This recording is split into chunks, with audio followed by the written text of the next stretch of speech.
Hello and welcome back to Asia Now. My name is Alex, and in this video I'll tell you about an American PDF file arrested in the Philippines, latest on the kidnapped American Elliot Eastman, another kidnapping incident involving a foreigner in the Philippines, former President Rodrigo Duterte is a no-show at the House hearing, plus much more. Let's jump straight into our main story. So I have to watch my words carefully because YouTube doesn't like me being honest, but in Manila, Philippines, the Bureau of Immigration is set to deport two foreign PDF files tagged as undesirable aliens. Immigration Commissioner Joel Anthony Viado said the aliens were arrested during separate operations conducted by operatives from the BI's Fugitive Search Unit in Pampanga and Taguig. Quote, they'll be deported and will be placed on our blacklist, banning them from re-entering the Philippines, Viado said. Arrested on October 16th was the American PDF file Joseph John Graham, 76 years old, who was collared at the Clark International Airport in Angeles City, Pampanga. Graham is the subject of an arrest warrant issued by the 19th Judicial Court of Indian River County, Florida, where he was charged with 55 counts of, under 18 content. I guess you guys know what that means. Investigation allegedly revealed that multiple materials, including Filipino children, 3 of them, some as young as 3 years old, were found on the mobile phone of Graham, who frequently travels to the Philippines. He faces deportation charges with the BI, but will remain under the physical custody of the NBI, National Bureau of Investigation, as further charges are eyed against him. Next foreigner intercepted was a British national named Ryan Ashley, 50 years old, during his attempt to extend his tourist visa. Ashley is a registered offender who was convicted in the UK in 1994 and in 2002 for multiple offenses, including indecent assault on people who are not 18 yet. Good, get these sick out of here. Nobody wants that kind of people around their kids or the citizens or people. I'm really happy to hear these stories constantly, and hopefully this deters those of you that think they can come to the Philippines and do whatever they want to whoever they want. The times are changing, and I'm seeing more and more stories like this. Of course, there's going to be people still getting through these loopholes in the justice system, but the more we can capture, the more awareness I bring you guys, hopefully the less and less of this kind of stuff happens in the future. Next up, some update on Elliot Eastman, the American that was kidnapped in the Philippines. Cebuco Mayor Joe Ventura announced that the LGU Cebuco will give an award of 50,000 pesos for those who can lead the whereabouts of the Bangka Jongkong, basically a boat, used in the abduction of Mr. Elliot O'Neill Eastman, an American citizen who was allegedly abducted by the unidentified armed men last October 17th, and additional 100,000 pesos for those who can lead. So basically, the mayor of that town has gone ahead and given 2 awards, one for 50,000 pesos for the whereabouts of that boat, and one for 100,000 pesos for whoever can say, yeah, this is where Elliot went and is. So hopefully this brings out some people that has any information about his abduction. We had a huge discussion yesterday. If you guys haven't seen that video, check it out. Yesterday's video as well as Friday's video, when I initially covered that video. Everybody has something to say about this, and leave your thoughts down below about this story. What do you know about Elliot Eastman? What do you think about it? A lot of different opinions going around. I'd love to hear as much as I can from you guys, so I'm a little bit more informed as well, because I don't know everything. Speaking of kidnappings and abductions, a Chinese man was kidnapped while fishing in Bulacan, Philippines, and is connected to the Philippines offshore gaming operators hubs. The victim's family paid a ransom of 5 million pesos using cryptocurrency, but the man was not released. The ransom was paid outside Philippine jurisdiction, so police are working with the foreign authorities to trace it. The man was abducted by 4 men posing as authorities. He had previously been kidnapped in 2020 and had debt of 15 million. The case is now being handled by the Philippines Anti-Kidnapping Group. Really? This is the second time you've been abducted. Come on, man. What's happening out here? The same kind of scenario, 4 armed men kidnapping somebody. This is this guy's second time, a person in debt, 15 million pesos. A lot of times this comes from gambling, and it happens against Chinese, or foreigner against foreigner. Well, let's just be honest, most of them are Chinese nationals. It is what it is. It's just factual based on what we know so far. Speaking of Chinese misbehaving or in different countries, here's our next story. Oi! Oi!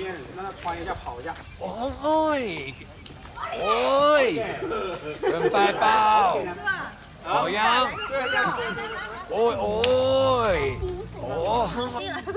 Thai citizens are calling for legal action against a foreign woman who was filmed using a slingshot at a zoo in Chonburi. The video shared on TikTok shows a woman firing the slingshot into the sky while with the family and tourists from Chinese bus. Although no animals were nearby, some viewers were concerned as tiger enclosure was close by. The zoo's caretaker said no animals were present and that the incident would be investigated. Many online users believe that using a slingshot in a zoo is dangerous and inappropriate, especially around children, especially around wild, innocent animals kept in cages. What are you doing? Like, what are you doing? Like, I don't understand people's mindset. That's just me, though. I'd love to hear your thoughts. Do you think this is simply innocent act, or do you think this person should be basically punished to the full extent of the law? Now let's go back to the Philippines. Former President Duterte is a no-show at the House Quad Committee. Former President Rodrigo Duterte will not attend the 9th hearing of the Quad Committee on Illegal Drugs due to feeling unwell. According to the rules of the House of Representatives, a source person must submit a medical certificate if unable to attend due to illness. His lawyer did say that he is planning on actually attending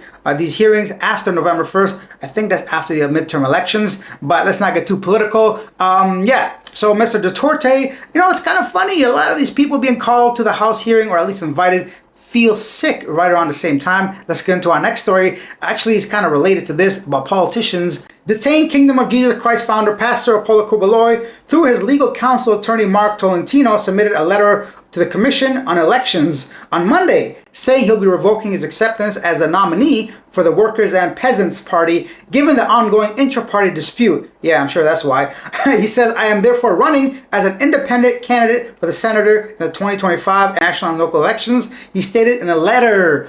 Okay, I guess this is what happened when you have democracy. People behind bars and wanted by the FBI and the country get to run for local and national positions of government. Staying in the Philippines in Lapu-Lapu City, the mayor has announced that there's a reward being offered for information leading to the identification of the 2 men who robbed the store in Barangay Payo. CCTV footage captured the suspects stealing a vault containing jewelry valued at 7 million pesos. Somehow, if you guys can go ahead and identify those 2 people in that video, there is a reward available for you.